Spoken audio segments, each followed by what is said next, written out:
से बेहद रंग बिरंगी नजर आएगी। 17 से 21 तक जयपुर लिटरेचर फेस्टिवल आयोजित होगा जयपुर शहर में, और बड़े बड़े साहित्यकार, सैकड़ों साहित्यकार जिन्होंने कि अपने लेखन से इस क्षेत्र में अपनी जगह बनाई है और लोगों को चिंतन और मंथन का मौका दिया है, वो लोग इस लिटरेचर फेस्टिवल में भागीदारी करेंगे और शिरकत करेंगे। इस अंतर्राष्ट्रीय फेस्टिवल ने जो अपनी ख्याति प्राप्त की है पिछले सालों में, उसी का एक वजह है कि यहाँ पर जो सुधी श्रोता है वो आने के लिए आतुर रहते हैं, और जो साहित्यकार हैं वो अपने श्रोताओं से, पाठकों से रूबरू होने के लिए भी बेहद ये मौका रहता है कि वो लोग रूबरू हों।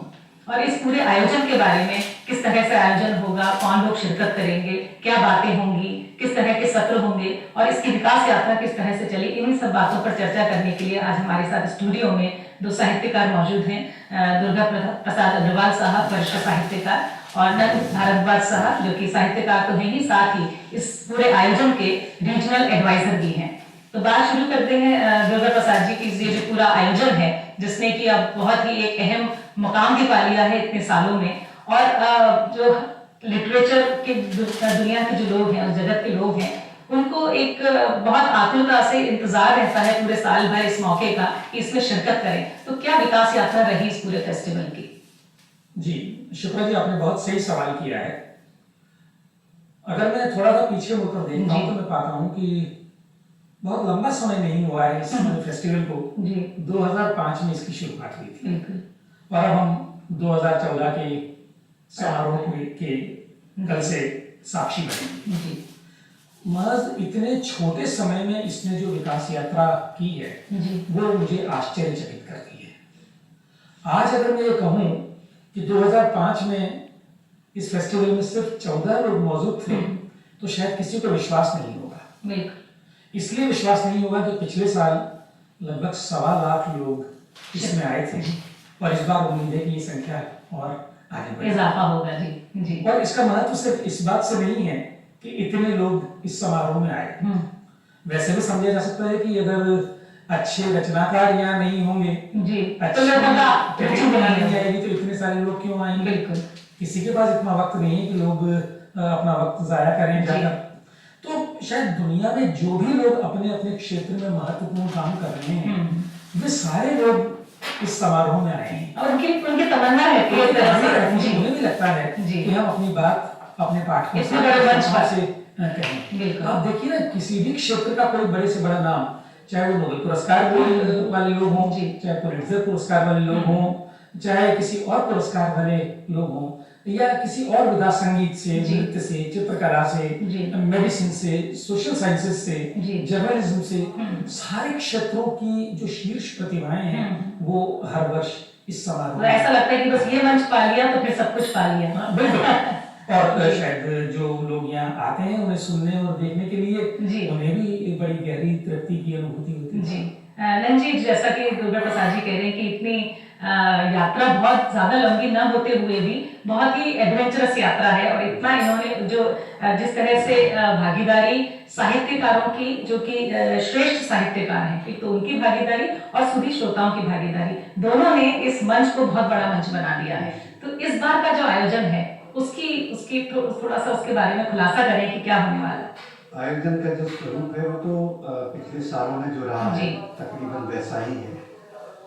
नाम इसका जो जयपुर लिटरेचर फेस्टिवल है, जयपुर साहित्य उत्सव, लेकिन साहित्य के साथ उसकी जो दूसरी अनुशासन है, विधाएं हैं, वो भी इक्वली उतनी ही महत्वपूर्ण उसमें मानी जाती हैं और उनके जुड़े हुए तमाम लोग उसमें भागीदारी निभाते हैं। यानी फोकस भी जो रहता है तो जीवन पर रहता है। साहित्य जो जीवन को बेहतर, साहित्य जो कि जीवन में घुला मिला है, उस साहित्य का प्रतिबंध जो है वो, और इसका जो पार्टिसिपेशन का जो लेवल है वो अंतर्राष्ट्रीय, राष्ट्रीय और क्षेत्रीय 3 स्तर तक के तमाम जो अच्छी प्रतिभाएं हैं, जो बेहतर काम करने वाले लोग साहित्य संस्कृति के क्षेत्र में, यहाँ तक कि समाज विज्ञानों में, विज्ञान में, मीडिया में खासतौर से, और आज के इस परिदृश्य में क्या इश्यूज, कौन से मुद्दे ज्यादा महत्वपूर्ण हैं, उन तमाम मतलब यूं माने कि साहित्य के बहाने जो समसामयिक चर्चा है या समसामयिक जो इश्यूज हैं उन पर चर्चा होती जी है जी जी और उसके जुड़े हुए तमाम अच्छे लोग इसमें भाग लेते हैं, उसका पूरा वर्ल्ड वाइड उसको रिस्पांस मिलता है। सबसे बड़ी बात ये कि जैसा करते हैं उसको वापस उसको रिकॉर्ड करके ये अवेलेबल भी रहता है, इसमें कभी भी चाहे तो इसको वापस ऑनलाइन भी उसको सारी देख चीजें सकते available हैं। हैं जी और जितना आधुनिक इस माध्यम का बेहतरीन इस्तेमाल करते हुए और ऑडियंस क्या एक्सपेक्ट कर सकती है उससे आगे एक स्टेप बढ़कर के सोचते हैं वो और उस तरह से उसे बहुत अच्छी बात जो नंजी ने कही कि ऑनलाइन और सारे जो नए माध्यम है न्यू मीडिया है उसका भरपूर उपयोग करके इसको एक हाइप देने की या इसको एक नया स्वरूप देने की कोशिश की गई। सवाल जो उठता है मन में कि क्या साहित्य को ये सहारा चाहिए था? क्यों नहीं चाहिए? मैं पलट कर आपसे सवाल करूं, आखिर जो लोग लिख रहे हैं या जो लोग किसी भी क्षेत्र में काम कर रहे हैं जी क्या उनकी ये तमन्ना नहीं होती है और नहीं होनी चाहिए कि उनकी बात अधिक से अधिक लोगों तक पहुंचे? जी तो जैसा अभी नंजी कह रहे थे कि नए माध्यम का उपयोग ये आयोजित करते हैं। आप पिछले वर्षों के सारे सत्रों को इनकी वेबसाइट पर जाकर देख सकते हैं। 3 वर्ष पहले किसी सत्र में क्या चर्चाएं हुई वो सारी की सारी आपको उपलब्ध है। ये मुझे लगता है लगभग वैसी बात है जैसा 1000 साल पहले किसी ने किताब लिखी है वो किताब उपलब्ध है। तो नए माध्यम के रूप में भी करने का काम बहुत अच्छे से कर रहे हैं, डॉक्यूमेंटेशन का काम। और काम। नंजी जो एक बात कह रहे थे मुझे ये लगता है कि इस आयोजन ने साहित्य को नई तरह से परिभाषित किया है। सामान्यतः जब हम लोग साहित्य की बात करते हैं तो हमें लगता है कहानी नाटक ये सब चीजें साहित्य है बस, इसके अलावा कोई साहित्य नहीं है।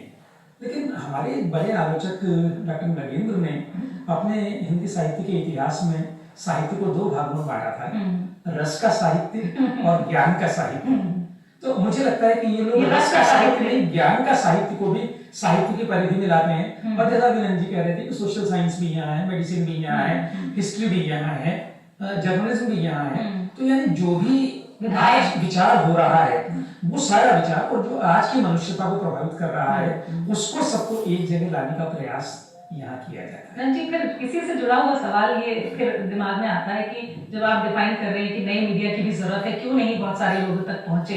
अल्टीमेटली मीडिया या साहित्य की जो विधाएं हैं उनका मेरे ख्याल में जो फोकस है, ध्येय है वो यही होता है कि ज्यादा से ज्यादा लोग उसका आनंद उठा पाए, उसका लाभ उठा पाए।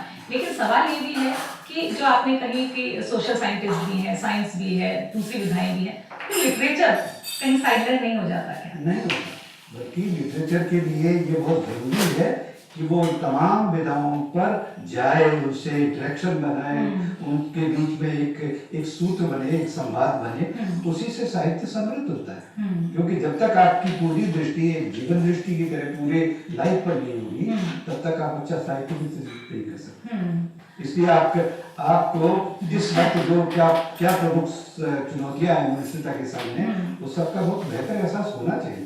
अगर फ्रीडम आज एक बड़ा मुद्दा है पूरे विश्व में, आजादी की जो तमन्ना है वो इस तरह से बदलती है, एक्सप्रेशन ऑफ थॉट्स जो है इसको लेकर लोकतंत्र को आज एक मजबूत व्यवस्था के रूप में देखा जा रहा है। तो ये लोकतंत्र की व्यवस्था जब तक साहित्य में नहीं आएगी या साहित्यकार उसे उस तरह से परिभाषित नहीं करेगा तो वो उसमें पार्टिसिपेट नहीं कर पाएगा अपने लोगों को जागरूक करने के लिए। जी जागरूक। और एक बहुत अच्छी बात जो इस पूरे फेस्टिवल में भी जो नजर आती है, जो आपने कहा कि एक तरफ साहित्यकार हैं, दूसरी तरफ जो पाठक हैं या पढ़ने वाले हैं, जानने वाले हैं, उन लोग की भागीदारी तो रहती ही है। इसके साथ मैंने देखा नई जनरेशन की जो पार्टिसिपेशन है। अब भले क्योंकि आपने जो कहा कि ग्लैमर का जो पुट है भले ही वो खींच के लाता हो, या जो मार्केट का जो माहौल वहां पर जो क्रिएट किया गया है, जो फॉर्मेट तय किया गया है, उसके बहाने वो पूरी जनरेशन आती हो, इसको किस तरह से देखते हैं, पॉजिटिव या नेगेटिव? शुक्ला जी, अगर मैं कहीं अपने अनुभव की बात करूं तो हम लोग भी शायद साहित्य की तरफ अपने किशोरावस्था में इसी तरह आकृष्ट थे। पर धीरे धीरे आप हम तो परसों से भी आकृष्ट होते थे। हाँ, उस जमाने में लेखक हमारे लिए बड़ा सेलिब्रिटी तब भी था। और आज भी 2 या 3 वर्ष पहले मैंने यहाँ कुछ लेखकों को उसी सेलिब्रिटी के रूप में जब देखा, चाहे हो सकता है उनमें से कोई लेखक मेरे लिए बहुत गंभीरता के पर्याय ना हो, लेकिन एक इनिशिएशन अगर युवा पीढ़ी का उस तरह से हो रहा बहुत है अच्छी बात तो वो बहुत अच्छी बात है। आज अगर आप थोड़े कम गंभीर लेखक को पढ़ रहे हैं तो पाठक का भी तो विकास होता है ना। जी। 4 साल बाद वो और गंभीर लेखक को और पढ़ेंगे। एक शायद डेमोक्रेटाइजेशन भी होता है कि किसको बिल्कुल। पढ़ा जाए, किसको ना पढ़ा जाए, किसको वो सुना जाए, विवेक भी उसमें विकसित होता है। विवेक विकसित होता है। जी नंद जी, बहुत अच्छी बात की दुर्गा प्रसाद जी ने कि एक मंच जो है वो नए लेखकों को, और चाहे वो गंभीर हो या कम गंभीर हो, किसी भी धारा के हो, उन सबको यहाँ पर मंच मिलता है।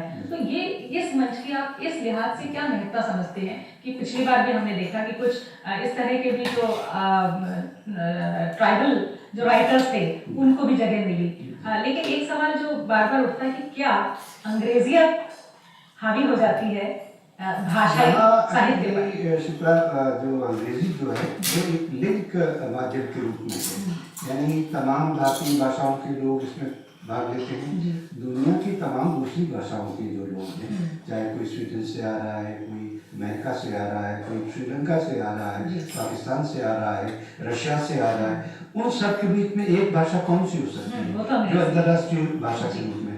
अब सिर्फ अंग्रेजी से लोग नहीं आते, तमाम दुनिया भर की भाषाओं से लोग आते हैं, और हिंदी और अंग्रेजी दो भाषाएं माध्यम के रूप में काम आती हैं।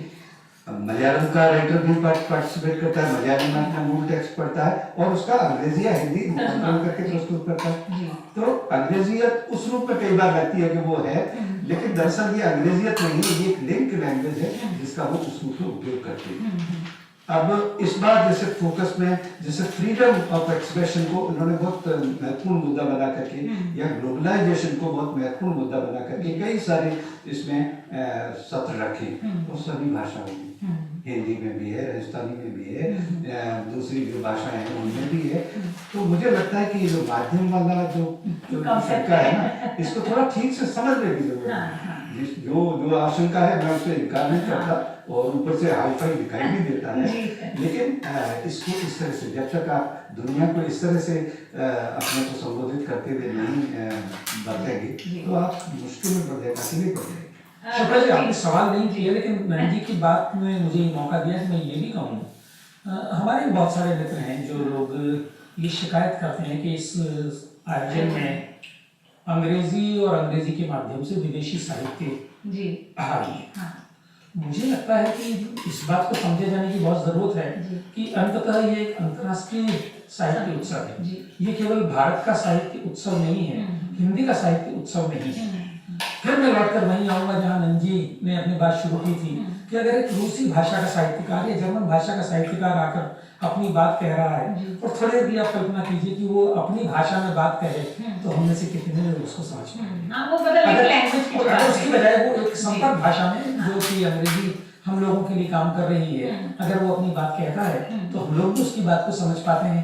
तो इस तरह से इसको अंग्रेजी के हावी होने के रूप में या विदेशी साहित्य के हावी होने के रूप में नहीं, बल्कि पूरी दुनिया के साहित्य की प्रस्तुति के रूप में अगर हम देखेंगे तो शायद हमारी शिकायत कम हो जाएगी। एक सवाल जो इस बार बार उठता है कि जो पिछले सालों में, क्योंकि सवाल मेरे जहन में सिर्फ इसलिए आया क्योंकि पिछले दौर में ये सवाल उठा कि क्या हिंदी को सहारा चाहिए अंग्रेजी का, एक ये सवाल उठा। लेकिन जो पिछले साल जस्टिफाई भी हुआ कि बहुत सारे जो सत्र थे वो हिंदी साहित्यकारों को, राजस्थानी साहित्यकारों को, दूसरे भाषाई जो साहित्यकार हैं उनको भी मंच मिले। इस बार कितनी अहमियत मिल रही है? जो पिछले सालों में मिलती रही है, लगभग अनुपात भी उतना ही रहता है। मैंने तो बल्कि एक बार स्टैटिस्टिक्स बनाई पिछले सालों में, तो मैंने देखा कि ऑलमोस्ट बराबरी का मामला है। बल्कि अगर टोटल संख्या में भारतीय भाषाएं और हिंदी और सब मिला के देखें तो जो विदेशी साहित्यकारों को कम पड़ जाते हैं। अच्छा। और ये इनका पढ़ना भारी रहता है, यानी मुख्य पार्टिसिपेशन या ज्यादा पार्टिसिपेशन तो भारतीय भाषाओं का प्रतिनिधित्व, बल्कि एक हद तक कहूँ कि एशिया इसमें काफी फोकस्ड है। अच्छा। इसलिए एक बड़ा पुरस्कार भी इसमें दिया जाता है जो साउथ एशिया परी है, और बड़ा एक $50,000 का पुरस्कार है। जी। अच्छा, एक सवाल और बार बार जो जहन में आता है, मतलब क्योंकि मीडिया में तमाम तरह की चीजें आती हैं कि हर बार लिटरेचर फेस्टिवल से कोई ना कोई विवाद, कंट्रोवर्सी जरूर जुड़ जाती है। तो इस बार कौन सा विवाद जुड़ने वाला है? देखिए ऐसा है, जो सोचने वाला प्राणी मनुष्य है, ये कभी एक मत पर आप टिका नहीं रह सकता टिका नहीं है। रह सकता। जी। उसमें विभेद होगा, उसमें मतभेद होगा, होगा, मनभेद नहीं और होना चाहिए। हाँ, मनभेद नहीं होना चाहिए। कई बार क्या होता है कि बातचीत के दौरान में समझने की जो हमारी प्रक्रिया है ना, उसमें भी वो भी कई बार एक करती है वो। जी। तो हमने क्या कहा, उसे किस तरह से समझा गया, फिर वो जैसे किस तरह से पिछली बार present आशीष किया गया। गुरु ने कहा कुछ ठीक तरह से था, हाँ। लेकिन वो समझा इस तरह गया कि वो नेगेटिव हो गया। हाँ, तो क्या इस बार मतलब मेरा कहने का तात्पर्य ये था कि क्या कुछ इस बार कुछ बंदिशें या कुछ इस तरह का आपने कुछ व्यवस्था की है कि कंट्रोवर्सी कम से कम हो और किसी की भावनाएं जो हैं वो क्योंकि साहित्यिक आयोजन है, सेलिब्रेशन का आयोजन है, तो किसी की भावनाएं जो हैं वो डेलिबरेटली कम से कम आहत हो। तो क्या आपने प्रिकॉशंस जो है जो भाग लेने वाले लोग हैं जी। वे भी इन सारी चीजों से परिचित होते हैं। जब भी कोई समझ विवाद होता है सकते तो हैं। पूरे दुनिया की मीडिया में उसकी अनुभूति होती है। जी। तो मुझे लगता है कि किसी निर्देश की, किसी बंदिश की कोई जरूरत नहीं होती है। हम सब लोग इतने परिपक्व और इतने विवेकवान हैं जी। कि अगर आज कोई विवाद होता है तो बिना कहे हम लोगों के मन में कहीं ये बात अंकित होती है जी। कि हम लोग अगली बार वैसा कुछ न करें बिल्कुल। कि वो हो जाए। जी नंद जी, एक जो बहुत अहम बात है कि इस पूरे आयोजन में क्योंकि साहित्यकारों का सम्मेलन है मूलतः, जिसमें कि आप कह रहे हैं कि और चर्चाएं भी होती हैं और जो जानकार लोग हैं, विशेषज्ञ लोग हैं, विभिन्न क्षेत्रों के लोग भी भागीदारी करते हैं, लेकिन साहित्यकार जिसको कि ये अभिलाषा रहती है कि मेरा किताब बिके, मेरी बात लोगों तक पहुंचे और आगे भी मैं बढ़ता रहूं सीढ़ी दर सीढ़ी उस साहित्य की के मंच पर, तो वो जो नई पीढ़ी है खासतौर से साहित्यकारों की, उस पीढ़ी को इस पूरे जो आपने कहा कि 2005 से शुरू हुआ ये आयोजन, जो इतने सालों में कोई स्टैटिस्टिक्स ऐसी बनी कि भाई इतने साहित्यकार थे, इनको इस मंच के बाद में स्वीकार्य हुए, उनकी जो पाठक जो श्रेणी थी उसमें विस्तार हुआ, या कहीं ना कहीं किसी तरह से उसका जो संतुष्टि का जो भाव है उसमें वो बढ़ा, किस तरह से फायदा हुआ? क्या निष्कर्ष है? एक हद तक ऐसा हुआ है और साहित्य को भी एक अच्छा प्रचार चाहिए।